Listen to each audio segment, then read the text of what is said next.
నిర్మాతలు అల్లు అరవింద్ గారు, అశ్విని దత్ గారు, కెఎస్ రామారావు, శ్యామ్ ప్రసాద్ రెడ్డి, జెమినీ కిరణ్, తమ్మారెడ్డి భరద్వాజ్ గారు, అలా యంగ్ ప్రొడ్యూసర్ విక్కీ అండ్ పాత్రికేయ మిత్రులకు, అలాగే నా బ్లడ్ బ్రదర్స్, బ్లడ్ సిస్టర్స్, నా హృదయపూర్వక నమస్కారం. సో ఫస్ట్ ఆఫ్ ఆల్ ఈ ఈవెంట్ ఇంత గ్లామర్గా, ఇంత మెమొరబుల్గా ఉంది అంటే దానికి ప్రధానమైన కారణం నా మిత్రుడు Aamir Khan. Aamirji, thank you so much. And with a small message and a phone call, you made it, and your presence made this moment as a memorable moment. Really, thank you so much, and I never forget this gesture from your side. And about Guinness Book of World Records, then ఊహించండి, I never expected, never dreamt about Guinness Book of World Record, because Guinness బుక్కి మనకి ఏంటి సంబంధం అనే ఒక ఆలోచన ఏమైనా ఉంటుంది కదా సహజంగా. అలాగే నాకు అలాంటి ఆలోచన ఏమి లేదు. అలాంటిది నేను ఎదురు చూడనటువంటి ఒక గొప్ప ఆనర్ ఈ రోజున నా జీవితంలో నా ఈ సినీ ప్రస్థానం సంబంధించి తారసపడినందుకు ఆ భగవంతుడికి, దానికి కారణభూతులైన మా దర్శక నిర్మాతలకు, నా అభిమానులకు ఎప్పుడు నేను రుణపడి ఉంటాను. Thank you so much.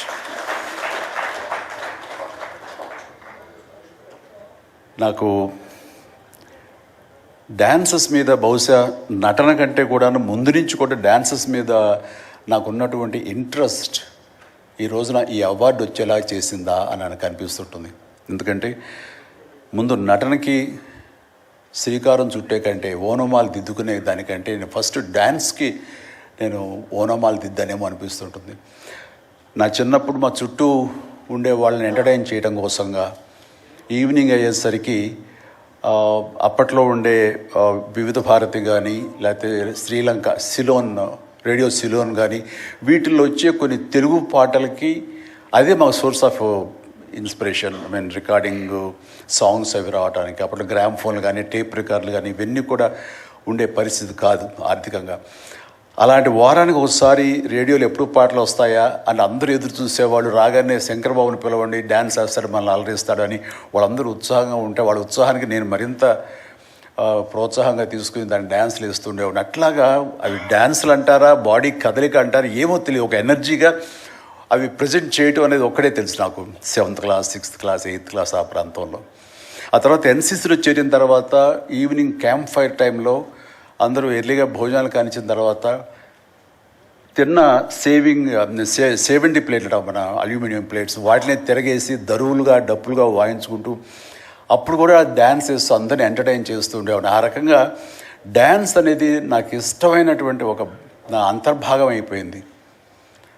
అలాగా డ్యాన్స్ నేను వేరుగా ఎప్పుడు చూడండి, ఎప్పుడు హుషారు ఉన్న సరే అందుకంటే ముందు లేచిపోయి డ్యాన్సెస్ వేయటం అనేది మ్యూజిక్ అనుగుణంగా బాడీని మార్చుకోవడం జరిగింది. అంటే ఫస్ట్ పిక్చరు నేను వెళ్ళినప్పుడు అక్కడ సరదాగా నా రూమ్లో నేను డ్యాన్స్ వేస్తుంటే నా కో-స్టార్స్ ఆర్టిస్ట్ వాడు చిరంజీవి డ్యాన్స్ వేస్తాడు అని అంటే అవునా అని వాళ్ళందరూ చేయాలంటే అందులో సావిత్రి గారు ఉండేవారు, రోజారామణి, కవిత, ఇలాంటి యాక్టర్లు అందరూ ఉండేవాళ్ళు, నరసింహరాజు ఇలాంటి వాళ్ళందరూ ఉన్నప్పుడు వర్షం పడుతుంది. ఒక పంచలో డ్యాన్స్ వేయాల్సి వచ్చింది.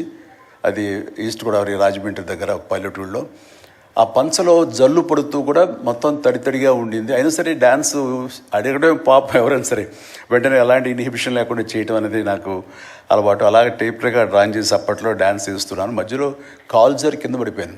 పడితే అది కింద పడిన తర్వాత ఆపకుండా వాళ్ళందరూ అయ్యో అన్నారు. అయినా సరే దాన్ని నాగిని డ్యాన్స్గా మార్చేసుకొని చేస్తే ఎక్కడ లేని అప్పలాస్ వచ్చేస్తుంది. సో అక్కడ చూసేటంటే ఒక కో డైరెక్టరు రాఘవేంద్రరావు గారి, సారీ మన క్రాంతి కుమార్ గారికి చెప్పడం, ప్రాణం ఖరీదులు వాళ్ళు బుక్ చేసినప్పుడు, ఎవరు భలే డ్యాన్స్ వేస్తాడు, భలే ఉంటే డ్యాన్స్ అని అవునంటూ నా క్యారెక్టర్కి అంతకుముందు ఎప్పుడు ఒక డ్యాన్స్ అనేది ఊహించుకోలేదు. సాంగ్ డ్యూయట్ సాంగ్ అని ఊహించుకొని వాళ్ళు ఒక ఎందుకు పెట్టకూడదు సాంగ్ అని చెప్పి నాకు ఆ సాంగ్ సిచ్యువేషన్ క్రియేట్ చేసి ఏలియల్లో ఎందాక అనే ఒక సాంగ్. అండ్ ఆ సాంగ్ నేను వేస్తే దాని స్టెప్స్ అది వేసుకుని ఫస్ట్ టైం ఒక యాక్టర్గా నేను స్క్రీన్ మీద డ్యాన్స్ ఇస్తూ కనిపించింది అది. దానికంటే ముందు మన ప్రాణం ఖరీదు సారీ పునాది రాళ్ళలో కూడా అలాగే ఫ్రెండ్స్ మధ్య డ్యాన్స్ వేస్తూ నేనే సెంటర్ ఆఫ్ అట్రాక్షన్గా ఉంటూ చేశాను. అలాగా నా డ్యాన్స్ స్కిల్ అన్నది ఎక్స్ట్రాగా నాకు ఒక బెనిఫిట్ అయ్యింది, నాకు ఎక్స్ట్రాగా అది ఉపయోగపడింది. తర్వాత అరవింద్ గారికి, జయకృష్ణ ఇలాంటి వాళ్ళందరికీ కూడా తెలుసు. అండ్ లింగమూర్తి గారు ఉండేవారు. ఆయన డిస్ట్రిబ్యూషన్కి అది చీఫ్. అప్పట్లో ఆయన రాగానే ఆయన ఏ ప్రొడ్యూసర్స్కి పిలుస్తారు, ఎవరి కథ ఓకే అంటారు, ఎవరికి డబ్బులు శాంక్షన్ చేస్తారని డిస్ట్రిబ్యూటర్స్ మీద ఆధారపడే రోజులు నిర్మాతలు. అలాంటి సమయంలో వేరు నాకంటే సీనియర్ హీరోస్, పెద్ద హీరోస్ ఎవరితోటో కథలు అనుకుంటుండగా, చిరంజీవి అని అతను కొత్తగా వస్తాడుగా, అతనితో పెట్టి చేస్తే మీకు ఇంత డబ్బుగా ఇస్తాను, లేదంటే మామూలు అయితే కనుక దాన్ని లిమిటెడ్గా ఇంతే ఇస్తాను అనేసరికి డబ్బు ఎక్కువ ఇస్తానంటున్నారు అంటూ ఆయన లింగమూర్తి గారు నన్ను రికమెండ్ చేసేసరికి నా వైపే అందరూ కలిసి ఇతనే పెట్టుకుందాం అనేవాళ్ళు.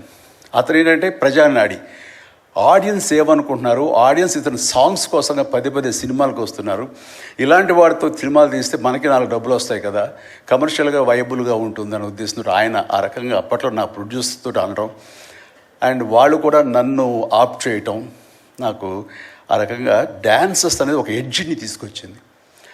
ఆ తర్వాత నా నిర్మాతలు కానీ, నా ప్రొడ్యూసర్స్ కానీ, నా మ్యూజిక్ డైరెక్టర్స్ కానీ, నా కోరియోగ్రాఫర్స్ కానీ వీళ్ళు నా సాంగ్స్ అనేసరికి ప్రత్యేకమైన శ్రద్ధ పెట్టేవాళ్ళు. అంటే మ్యూజిక్ పరంగా కానీ, బీజిఎమ్స్ పరంగా కానీ ఆ సాంగ్స్ అనేవి ఖచ్చితంగా ఉండాలని.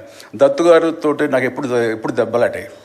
ఎందుకంటే 6 సాంగ్స్ ఉండాలేమో బాస్ మనకు అనేవారైనా, లేదు 5 చాలండి, 6వ సాంగ్ ఎప్పుడు కథకి గొడవ అడ్డుపడిపోతుందంటే, లేదు బాస్ అది మీరు అనకండి, ఏ హీరో అయితే ఏమో కానీ మీరైతే మొత్తం 6 సాంగ్స్ ఉండాలి బాస్ అని ఆయన అంటాం.